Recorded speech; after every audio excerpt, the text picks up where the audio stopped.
শিল্পীরা হচ্ছে মনে করেন তাদের আত্মসম্মান বোধ অনেক বেশি, শিল্পীদের প্রত্যেকটা শিল্পী, এটা সবাই জানে। শিল্পীরা কি চায়?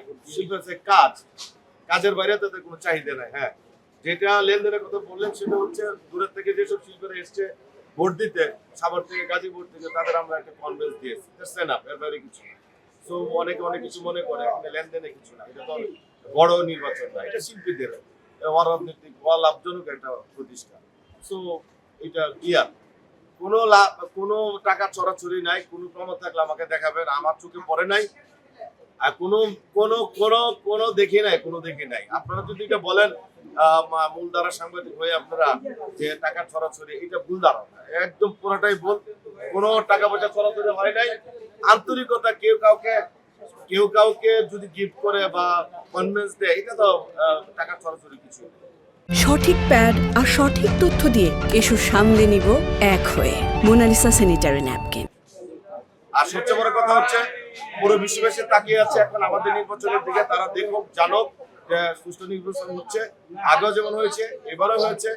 দু একটা বিচ্ছিন্ন ঘটনা ছাড়া বরাবরই বাংলাদেশ চলচ্চিত্র শিল্পীর নির্বাচন ভালো হয়, পরিচালক সমিতির নির্বাচন ভালো হয়। 8ই আগস্ট আমাদের প্রযোজক সমিতির নির্বাচন, সেটাও ভালো হবে।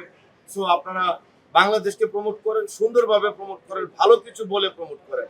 লাভ you Bangladesh. Contract marriage release হয়েছে গত এপ্রিলের 22 তারিখ। আমি হাইকোর্ট থেকে আমাকে একদিনের মধ্যে আমি পেয়েছিলাম, রায় পেয়েছিলাম। মহামান্য হাইকোর্ট আমাকে একদিনের রায় দিয়েছিল। যখন দেখলো যে আমার ক্ষতিগ্রস্ত, এবং তারা যখন দেখলো যে পরিচালক সমিতি থেকে আমার এন্ট্রি করা কন্ট্রাক্ট ম্যারেজ, প্রযোজক সমিতিতে 1,03,000 টাকা দিয়ে এন্ট্রি করা কন্ট্রাক্ট ম্যারেজের দাম, তারপর মিনিস্ট্রিতে যে আমি অনুমোদন নিয়ে আমি প্রায় 5 জন যুগ্ম সচিবরা ছিলেন, ইন্টারভিউ নিলেন, বোর্ড মিটিং করলেন, বিদেশে কোথায় শুটিং করবো, আমেরিকা কোন জায়গায় শুটিং করবো, ট্যাক্স ব্যাট, এগুলো আমাকে ক্লিয়ার করতে হয়েছে। তখনও সেখানে লেখা ছিল যে কন্ট্রাক্ট ম্যারেজ সিনেমা। তারপর শুটিং করে এসে আমি আবার প্রমাণ দিতে হয়েছে, আমি যে কয়েকদিনের জন্য নিয়ে গেছিলাম ভিসা পুরো টিম, সেই কয়েকদিন আবার ফিরে এসে শুটিং করে আবার প্রিভিউতে জমা দিলাম। সেন্সর সার্টিফিকেট আনকাট সেন্সর দিয়েছে কন্ট্রাক্ট ম্যারেজ। বললো এত সুন্দর গল্পে আমরা এর আগে বাংলাদেশে হয়নি। কারণ বাংলাদেশের স্বামী রেখেও একটা মেয়ে বিদেশে যে আমেরিকা, কানাডা, লন্ডন, ইটালিতে যে বিয়ে করতে পারে, কোন কন্ডিশন, টার্মস এন্ড কন্ডিশন কি, হোয়াট ইজ দ্য কন্ডিশন, এই ধরনের যে কন্ডিশন দিয়ে যে দেশের স্বামী সন্তান রেখেও বিদেশে বিয়ে করা যায়, সেই জিনিসটা কন্ট্রাক্ট করে উঠে এসছে। এবং সেটা কেন্দ্রীয় করে একটা অভিনয় করেছিলেন চিত্রনায়িকা মৌসুমী, আপনাদের আমার পছন্দের প্রিয় দর্শক। এবং উনি গল্প পড়ে দেখে বুঝেই শিডিউল দিয়েছিলেন এবং ভালো অভিনয় করেছেন।